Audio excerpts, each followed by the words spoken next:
Bismillahirrahmanirrahim. Assalamualaikum warahmatullahi wabarakatuh. Alhamdulillah wa syukurillah wala haula wala quwata illa billah. Asyhadu an la ilaha illallah wa asyhadu anna Muhammadan abduhu wa rasuluh alladzi la nabiyya wa la rasula ba'da. Semoga pemirsa semua dalam keadaan sehat walafiat serta lancar dalam segala urusannya, serta dilapangkan hati dan rizkinya agar dapat melaksanakan segala tugas-tugas baik sebagai hamba Allah maupun khalifatullah.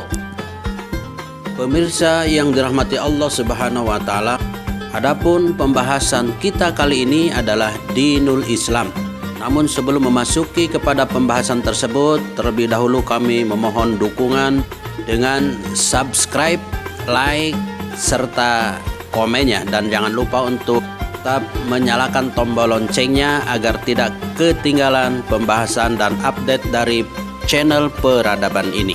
Pemirsa yang dirahmati Allah Subhanahu wa taala, ad-din yang seringkali diterjemahkan dengan agama yang diambil dari bahasa Sanskerta atau kata religion dalam bahasa Inggris.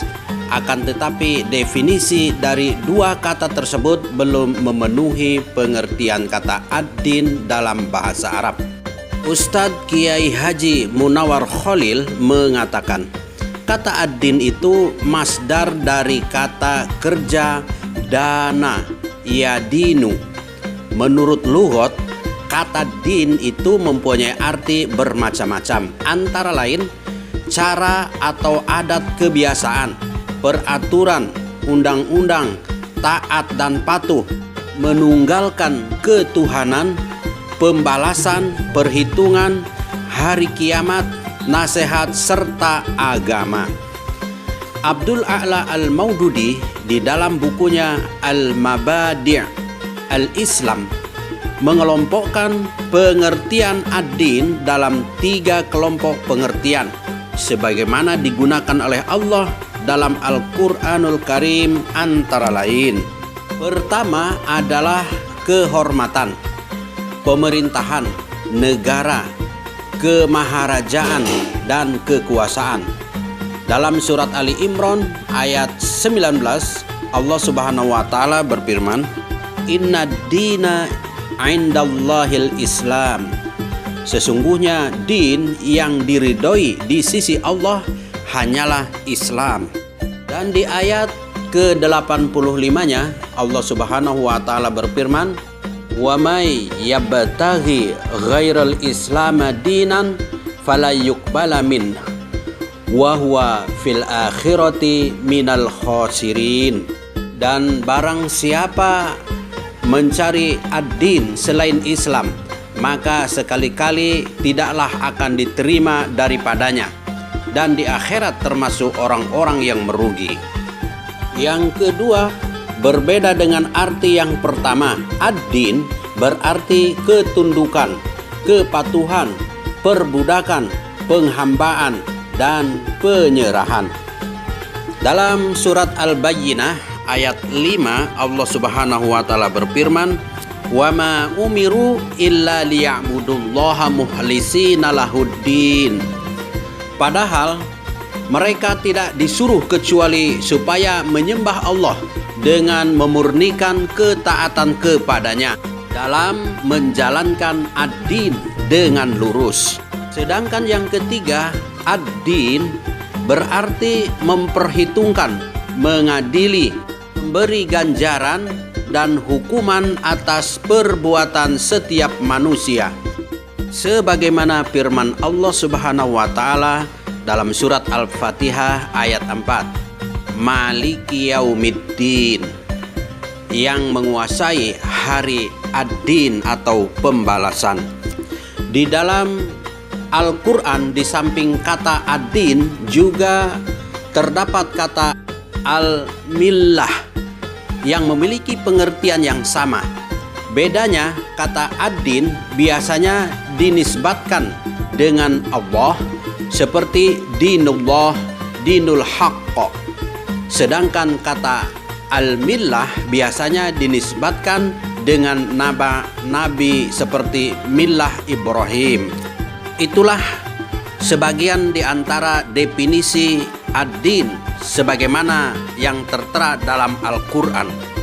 Lalu bagaimana dengan al-Islam itu sendiri?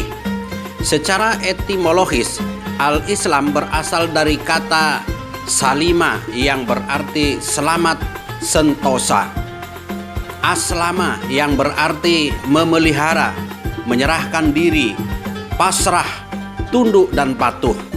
Jika disandarkan pada kata dasar salima yang artinya selamat, sentosa, dan sejahtera, maksudnya seseorang yang mengikatkan, menerima, dan melaksanakan aturan Islam akan mendapatkan jaminan kesejahteraan dan kebahagiaan hidup di dunia, serta mendapatkan jaminan keselamatan dari azab atau siksa akhirat.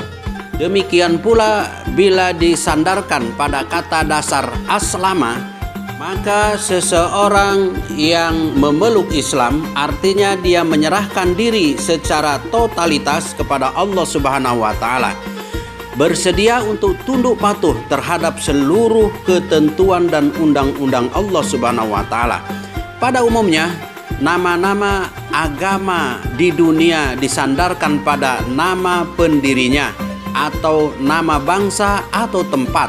Di Persia ada agama Zoroaster yang disandarkan kepada nama pendirinya yaitu Zoroaster yang meninggal pada tahun 583 sebelum Masehi. Agama Buddha yaitu Buddhisme berasal dari nama pendirinya Buddha Gautama yang lahir pada tahun 560 sebelum Masehi di India. Agama Hindu atau Hinduisme adalah kumpulan dari bermacam-macam agama dan tanggapan tentang dunia dari orang-orang Hindustan, India. Agama Taoisme pada mulanya adalah ajaran filsafat yang merupakan manifestasi dari aspek perasaan, spontanitas, dan khayalan orang-orang Cina. Kemudian berkembang menjadi agama dalam dinasti Han, yaitu tahun 206 sampai 220 sebelum Masehi. Agama Yahudi atau Judaisme adalah suatu agama yang dianut oleh bangsa Yahudi. Asal nama dari negeri Yud atau Yudea atau Yahuda. Sedangkan agama Kristen, Christianity, adalah nama yang berasal dari pengajaran Yesus Kristus. Orang-orang Muslim menyebutnya dengan agama Nasrani karena disandarkan dari nama daerah kelahiran Yesus, yaitu Nazaret. Yesus of Nazareth.